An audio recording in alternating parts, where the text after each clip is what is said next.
Hello and welcome to Indus News live from Islamabad. I am Muneeb Hamid with the news of this hour. Let's begin with the top stories first.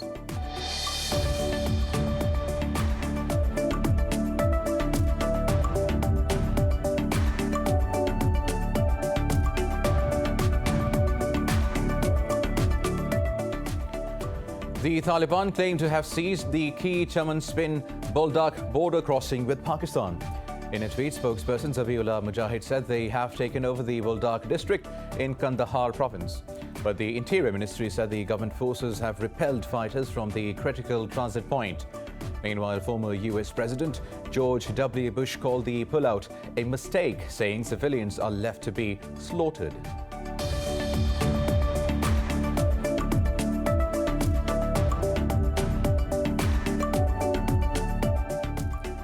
Pakistan's Foreign Minister Qureshi says Afghanistan's stability has a clear bearing on regional security in the SCO.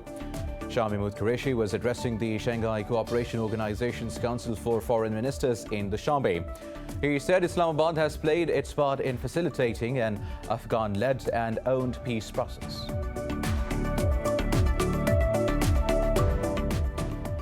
Indian forces have martyred 3 more civilians in occupied Jammu and Kashmir. The youths were targeted during an operation in the Pulwama district. The forces have also suspended internet services in the area.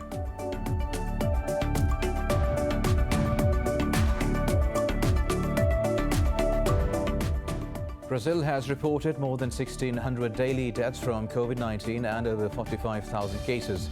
In Australia, the lockdown in Sydney has been extended by at least 14 days. Meanwhile, Pakistan has reported 24 more deaths and nearly 2,000 new cases overnight. Globally, the virus has claimed more than 4 million lives and infected over 187 million people. Well, these were the top stories. News in detail after a short break. Stay with us.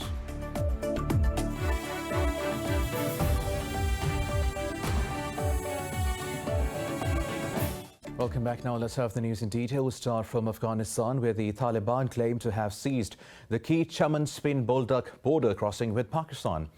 Spokesperson Zabiullah Mujahid says they have taken over the border town of Wesh in Kandahar province.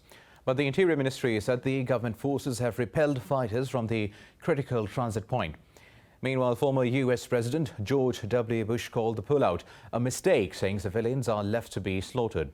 In another development, Britain said it will work with the Taliban if they come to power in Afghanistan.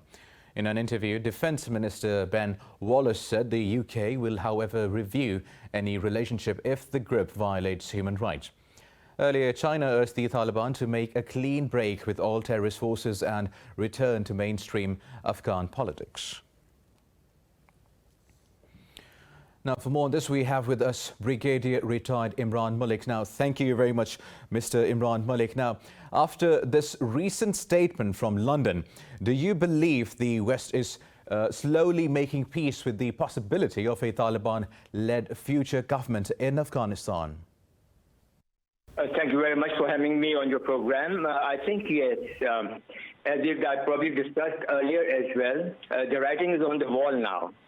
Whether we have a peace process bringing in an Afghan national government, or whether the Taliban make a run for Kabul and take over the city and the country, I think it is a fact now that the Taliban will either form the government by themselves, and even if it is a coalition government, they will have the most dominant part or the most major part of that government. So the world is slowly, gradually coming to the realization that they will have to deal with the Taliban one way or the other once they take over Kabul. And I think the Britishers are perhaps the first ones to have acknowledged this, and even President Joe Biden in his press conference had indicated that he would not be too averse, let's say, to dealing with the Taliban. Right now, over the past 2 weeks, the Taliban appear to be keener to capture border towns, especially the ones that serve as trade and transit conduits. What could be the objective behind this strategy? I think that's a great observation, because there is a clear-cut strategic pattern in the way the Taliban are increasing or expanding their control over the country. We see that they've taken over the major trade and border crossings in the north with Tajikistan, in the west with Turkmenistan, in the southwest with Iran, and now they've come and they've taken over Spin Boldak. I mean, although news reports say that the fighting is still continuing there, but they seem to have attained a control and operating control over the road leading from Chaman to Spin Boldak and on to Kandahar. Simultaneously, they are also attacking and establishing control over the central districts. And clearly, Kabul is also coming under pressure. So there might be a sense of isolation that might be dawning on to the people in Kabul, that all the major crossings with the immediate neighbors have been taken over by the Taliban, and the central districts too are under great pressure. So I think the Taliban are moving in with a proper military strategy sort of a thing, and and their juggernaut seems to be unstoppable at the moment. Right, so now, lastly, there are reports of a possibility of a transitional government being considered in the recently reinvented Doha talks. As we all know, President Ghani reached out to his political opponent Hamid Karzai amid heavy losses to Afghan forces a couple of days ago, and now a delegation of opposition politicians to Doha. So, is there a possibility of a transitional government being agreed, and more importantly, would that be the right thing to do? I think perhaps that is the best option for Afghanistan as a whole, as a country and as a nation. Because a transitional government through a peace process probably would meet the requirements of not only the one government but the neighboring countries as well as the international community. However, as I said earlier, it will be quite difficult for the Taliban to just compromise with people they've been fighting for the last 20 years. And as I said earlier, whatever way the next government is formed, the Taliban will have to be the most dominant part of it. Otherwise, their entire efforts will be fruitless and they'll all go in vain. So I personally think that the Taliban, whatever talks or parleys they have wherever, Doha or anywhere else, they will probably dictate their terms. They will take over the country, they will form the government, and they will also get people from other representatives from other ethnicities and other sectarian groups and other linguistic groups as well, other regions as well, to form a coalition government. At least the face they put up in front of the international community will be one of a whole of a nation government, a government representing the entire Afghanistan and all its people. So I think whatever talks that take place will eventually bring the Taliban into power, and if they fail, they'll probably make a rush or a run for Kabul. Well, let's hope the best for Afghanistan. Brigadier retired Imran Malik, thank you very much for talking to Indus News. Now, moving on, Pakistan's foreign minister says Afghanistan's stability has a clear bearing on regional security in the SCO space. Shah Mahmood Qureshi was addressing the Shanghai Cooperation Organization's Council for Foreign Ministers in Dushanbe. He said Islamabad has played its part in facilitating an Afghan-led and owned peace process. Qureshi called upon all Afghan parties to engage constructively and work for a negotiated political solution.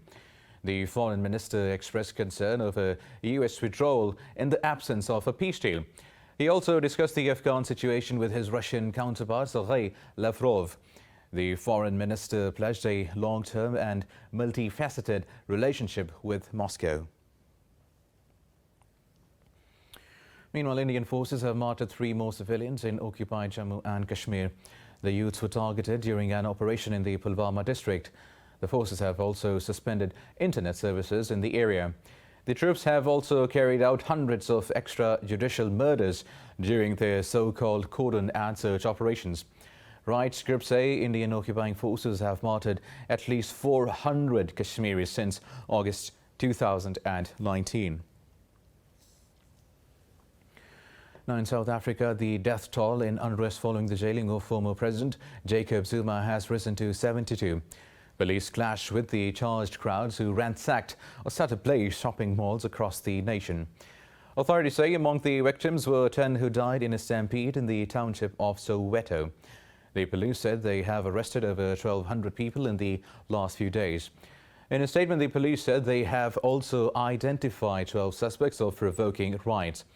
Soldiers have been deployed onto the streets in Zuma's home province, KwaZulu-Natal, and in Gauteng. The African Union has condemned the deadly violence and called for urgent restoration of order. Now, another rocket attack has targeted the U.S. military base in Syria's Deir ez-Zor province. Syrian state media says this is the second such incident at the Al Omar oil field in 24 hours. However, it gave no reports on the casualties or damage. The U.S. forces fighting in Syria and Iraq have not commented on the incident so far. Last week, the same field was targeted with drones. Now, the UN has called for the accountability of those behind enforced disappearances in Syria in the past decade. The Human Rights Council adopted a resolution with 26 in favour, 6 against and 15 abstentions. The resolution was presented by several European countries, the US, Turkey and Qatar. It decried that Syria's crisis has entered a second decade marked by gross violations. The text condemned what it called consistent human rights violations and abuses by the Syrian regime. It also criticized other parties to the conflict, but said the Syrian government is the main perpetrator. The war in Syria has killed nearly 500,000 people since it started in 2011, with all sides accused of war crimes. Palestine has hailed Ireland's Foreign Affairs Committee report on displacement and demolitions in the occupied territory. Palestinian ambassador to Ireland said Irish lawmakers have once again set the bar for upholding international law. Dr. Jilan Wahba Abdul Majid said the report shows that Dublin was a strong commitment to Palestinians' rights. The Irish committee expressed concern at the reported 108% increase in demolitions of donor-funded structures. It says those buildings include schools and medical centres, many of which are funded by the European Union and its member states. The committee recommended Israeli authorities to take concrete steps to dismantle illegal settlements. Ireland demanded reparation from Tel Aviv for the destruction of projects where Irish and EU funding was utilised. Now, the UAE has opened an embassy in Israel, becoming the first Gulf state to do so after the normalisation of relations last year. At the flag-raising ceremony, UAE's envoy hailed potential opportunities between Abu Dhabi and Tel Aviv. Meanwhile, Israel's President Isaac Herzog said the event is an important milestone for regional prosperity. The embassy is situated in the Tel Aviv Stock Exchange building. Its opening followed the inauguration of Tel Aviv's embassy in Abu Dhabi last month. Now, U.S. prosecutors have charged 4 Iranians with plotting to kidnap a New York journalist critical of Tehran. They have been accused of being Iranian intelligence operatives. Prosecutors say the Iranian hired private investigators under false pretenses to surveil the journalist in Brooklyn. A U.S. attorney for New York said the defendants plan to forcibly take their intended victims to Iran. FBI's counterintelligence division says Iran directed the operation as retaliation for freedom of expression. Meanwhile, the State Department says the U.S. is engaged in indirect but active talks to secure the release of U.S. detainees in Iran. Now, Brazil has reported more than 1,600 daily deaths from COVID-19 and over 45,000 cases. While globally, the coronavirus has claimed more than 4 million lives and infected over 187 million people. More details about the pandemic in this report. The European continent that emerged relatively victorious against COVID-19 at the start of this year has now been clutched by the Delta variant. In Portugal, authorities say all cases in Lisbon and Algarve regions are of the Delta variant. Spain's caseload has surpassed 4 million as the strain drives a surge of infections among the unvaccinated young people. German Chancellor Angela Merkel has warned that more people need to be vaccinated in the country before restrictions could be lifted. Meanwhile, French health workers are furious about President Emmanuel Macron's orders to get vaccinated or go home. I don't understand why they want to force us to get vaccinated, knowing that we have rights in France. We are in a supposedly free country, liberty, equality, fraternity. So if that changes, I think they should also change the motto. You can say this is becoming a dictatorship because we are forced to do things that we do not want to do. Italy has approved the temporary distribution of an antibody treatment by Britain's GlaxoSmithKline and U.S. company Vir Biotechnology. While in Greece, authorities said customers at indoor restaurants must furnish proof of vaccination. In Australia, Sydney's lockdown has been extended by at least 14 days after 3 weeks of initial curbs could not contain the outbreak. And it always hurts to say this, but we need to extend the lockdown at least a further 2 weeks, from Friday the 16th of July to Friday the 30th of July. That includes home learning. However, we'll obviously assess the situation at the end of those 2 weeks and provide information beyond that. We are prioritising vaccinating aged care workers and teachers in those key local government areas. South Korea has reported yet another record daily rise in COVID-19 cases, with more than 1,600 testing positive. Bangladesh is set to lift its nationwide lockdown for religious festival Eid al-Adha, even as new infections rise. Meanwhile, Pakistan has reported 24 more deaths due to coronavirus and nearly 2,000 new cases. The Health Ministry says the toll has risen to 22,642. It said the country's positivity rate has once again surged to 4.17%. The ministry says out of nearly 41,000 active cases, more than 2,200 are critical. Pakistan has logged over 978,000 cases so far, while more than 915,000 people have recovered nationwide. Pakistan's Prime Minister Imran Khan will be paying an official 2-day visit to the Republic of Uzbekistan from 15th of July. The Foreign Ministry says he has been invited by Uzbek President Shavkat Mirziyoyev. The Prime Minister will be accompanied by a high-level delegation, including the Foreign Minister. The office says international issues and bilateral relations, especially trade, will be on the agenda. A number of agreements are expected to be signed aimed at deepening bilateral cooperation in diverse areas. The Prime Minister will address the first Pakistan-Uzbekistan Business Forum as well. Pakistan's Army Chief General Qamar Javed Bajwa says Islamabad values its relations with Tajikistan. He said in a meeting with Tajik Defence Minister Colonel General Sherali Mirza, who called on him in Rawalpindi. The two discussed the overall regional security situation with special focus on developments on Tajik-Afghan border. They also exchanged views on measures to bolster bilateral defence collaborations. The visiting dignitary hailed Pakistan's role for regional stability, especially the Afghan peace process. More news coming up in this news bulletin after a short break. Stay with us.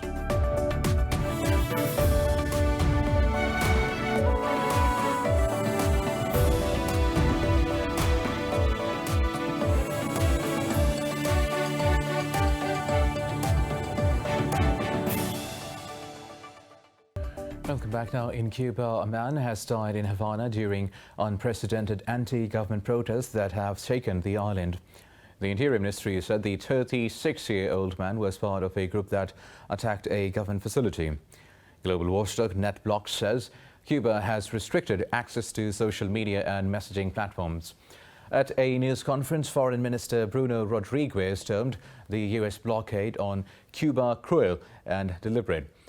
Meanwhile, in the U.S. state of Florida, protesters blocked a major highway to express support for Cuban demonstrators. The Miami area has long been home to the largest Cuban exile community and a focal point for the anti-Castro sentiment. Now, in the U.S. state of Oregon, a raging wildfire has grown to become the country's largest active fire. Officials say the blaze has burned more than 201,000 acres across the state. The blaze, dubbed bootleg fire, has also destroyed 54 structures and 21 homes so far. However, the cause of the fire, which started on the 6th of July, currently remains unknown. Fire officials say the blaze will continue to spread amid high temperatures and dry conditions. Crews have made little progress containing the blaze. Meanwhile, the state is also battling 3 other fires burning through some 18,000 acres. In China, the death toll in the partial collapse of a hotel in Jiangsu, Suzhou city has risen to 17. Authorities say they have ended the search and rescue mission. The local government said 23 people had been pulled from the rubble and just 6 survived. It said preliminary investigations found the collapse was triggered by an unauthorized renovation.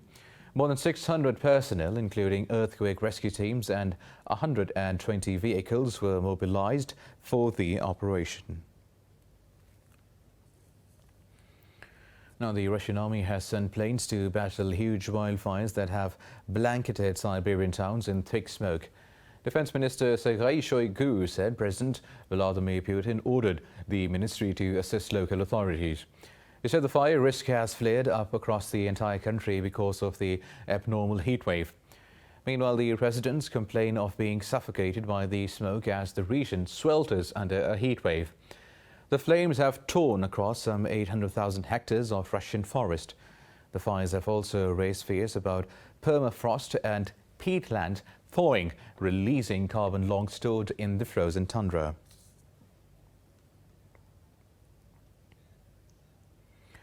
Now, in the United Kingdom, Prime Minister Boris Johnson says social media firms will be fined 10% of their global revenues if they do not get hate off their platforms. Addressing Parliament, he also said the government will change existing football banning orders. The move will ensure that people found guilty of racist abuse against footballers are banned from soccer games. On Sunday, 3 black players were racially abused on Twitter and Instagram following England's defeat during the Euro 2020 final against Italy. Over 1 million people signed an online petition calling for tougher rules to ban abusers from attending games. Now, in the Emmy Awards, TV series The Crown and The Mandalorian are leading the nominations. HBO and HBO Max led all networks with 130 nominations, followed by Netflix with 129. The British royal series The Crown and Disney Plus Star Wars spin-off drama The Mandalorian both got 24 nominations. Apple TV Plus comedy Ted Lasso scored 20 nods. Best drama series contenders also include Brighton and Pose. The Emmy Awards will be handed out at a ceremony in Los Angeles on the 19th of September.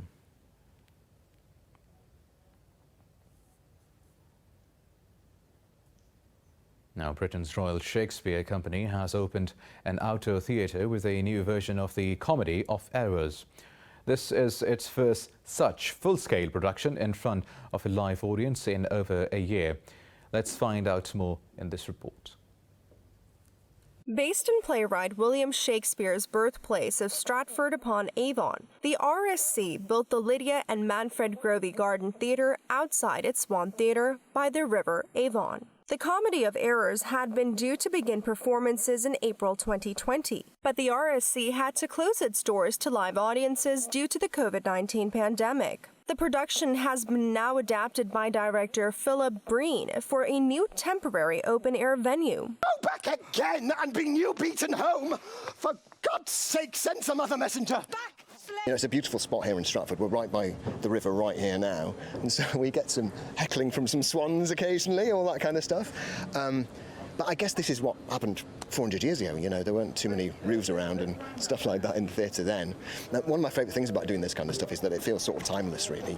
The RSC's Garden Theatre can seat 500 people or 310 with social distancing.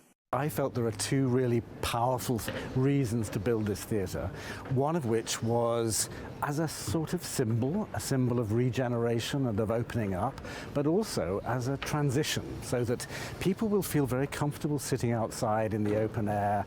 In London's West End, major productions including hit musicals such as Jersey Boys and The Lion King have been waiting for July 19th to be able to fully reopen, as operating at 50% capacity is not financially viable.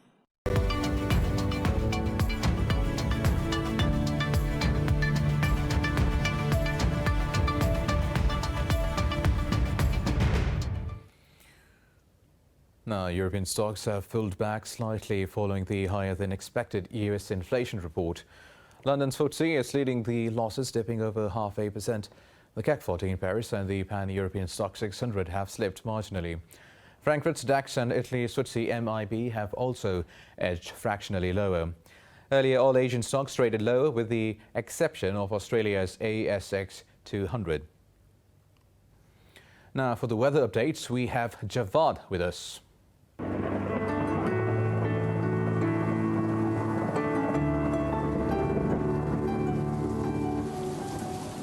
Well, thank you. We are going to start with Abu Dhabi, where it is expected to get hot with temperature rising to 43 degrees Celsius, while in Amsterdam, the weather is pleasant, 22 degrees centigrade with some rain. And if we head to Ankara, the weather is mostly sunny with temperatures at 33 degrees Celsius. Moving down under to Auckland, the sun is out, but the temperature is chilly at 13 degrees Celsius. And if we are traveling to Bangkok, the rain will get in the way of your plans. Temperature there will be around 33 degrees centigrade. While in Beijing, there are clouds in the forecast with temperatures at 33 degrees Celsius. While in Beirut, there will be some sunny weather with temperatures at 30 degrees centigrade. And in Berlin, the city will experience a bit of rain with temperatures at 25 degrees centigrade. Heading to Cairo, the hot sun will be excruciating with 37 degrees centigrade. Down under in Canberra, the winter rain is keeping things chilly at 11 degrees centigrade. Moving on to Islamabad, the rain is really pouring down with temperatures rising to 31 degrees centigrade. While in Jakarta, the temperatures are steady at 31 degrees centigrade with some partial sun as well. And that was all for the weather. Over to you. Thank you, Javad, for the weather updates. And with that, we come to the end of this news bulletin. For the latest updates, you can follow us on social media at indus.news.